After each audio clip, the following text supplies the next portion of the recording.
UP के बिजनौर में प्रेमिका की वीडियो रिकॉर्डिंग डिलीट न करने पर दोस्त ने ही अपने दोस्त हर्ष की चापड़ से हत्या की थी। फिर लाश को घर के अंदर भूसे के कमरे में छिपाकर गायब हो गया था। 5 दिन बाद अब पुलिस ने इस हत्याकांड का खुलासा करते हुए आरोपी लवी उर्फ लवनीश और उसके 2 साथियों को गिरफ्तार कर लिया है, जबकि उसका पिता और मामा अभी भी फरार हैं। बिजनौर के एसपी ग्रामीण राम अर्ज के मुताबिक 14 फरवरी को चांदपुर के मोहल्ला कायस्तान निवासी हर्ष वर्मा का शव रिटायर होमगार्ड लेखराज सिंह के मकान में भूसे के अंदर से दबा हुआ मिला था। मृतक के भाई शुभम द्वारा चांदपुर थाने में रिपोर्ट दर्ज कराई गई थी, जिसमें कहा गया कि उसके छोटे भाई हर्ष को दोस्त लवी उर्फ लवलीस घर से बुलाकर ले गया था। हर्ष जब शाम तक वापस नहीं आया तो उसको देखने के लिए वो लवी के घर पहुंचा, जहां पर लवी और उसके पिता लेखराज हर्ष के साथ बैठे थे। भाई ने कहा कि वह थोड़ी देर में घर आ जाएगा। इस पर शुभम वापस लौट आया, मगर देर रात तक भी हर्ष घर नहीं आया। जब सुबह शुभम दोबारा लवी के घर भाई को देखने गया तो रवि और उसके पिता घर से गायब मिले, जबकि हर्ष की लाश एक बोरे के अंदर बंद थी और आंगन में खून बिखरा हुआ था।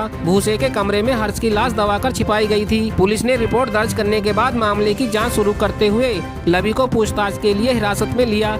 हत्यारोपी लवी ने पुलिस को बताया कि मृतक हर्ष उसका दोस्त था और वह एक लड़की से उसके फोन से स्नैपचैट पर बातचीत करता था, जिसकी कुछ वीडियो रिकॉर्डिंग हर्ष के मोबाइल में थी। उसने इस रिकॉर्डिंग को कई बार डिलीट करने के लिए कहा, लेकिन हर्ष ने ऐसा नहीं किया। इस बीच 13 फरवरी को लवी एक मुकदमे के मामले में चांदपुर कचहरी में आया था। तब उसने हर्ष को भी फोन करके बुला लिया। कचहरी में काम निपटाने के बाद वह उसे अपने घर ले गया और दोनों ने बैठकर शराब पी। वहीं पर उसके पिता लेखराज भी बैठे शराब पी रहे थे। इस दौरान लवी के 2 दोस्त आदित्य और तुषार भी वहां पर पहुंच गए। नशे में लवी ने फिर से हर्ष से रिकॉर्डिंग को डिलीट करने के लिए कहा, जिस पर उसने कहा कि उसका मोबाइल खो गया है। इस बात से नाराज होकर लवी ने पास में रखे चापड़ से हर्ष पर हमला कर दिया। वहीं उसके दोनों दोस्तों ने हर्ष का गला दबा दिया। हर्ष के पैरों पर डंडे भी बरसाए गए। जब हर्ष की मौत हो गई तो आदित्य और तुषार वहाँ से फरार हो गए, जबकि लवी ने फोन करके अपने मामा भूपेंद्र को भी बुला लिया। तीनों ने एक प्लास्टिक के बोरे में हर्ष की लाश को बंद करके घर के भूसे वाले कमरे में छिपा दिया और मौके से भाग गए। फिलहाल बिजनौर पुलिस ने हत्यारोपी लवी के बयान के बाद उसके दोनों दोस्त तुषार और आदित्य को भी गिरफ्तार कर लिया है। उनके कब्जे से हत्या में इस्तेमाल किया गया चापड़ और डंडे को बरामद कर लिया गया है। लवी के पिता लेखराज और मामा भूपेंद्र अभी फरार हैं। पुलिस उनकी तलाश में जुटी है। देश विदेश की खबरों से जुड़े रहने के लिए हमारे चैनल को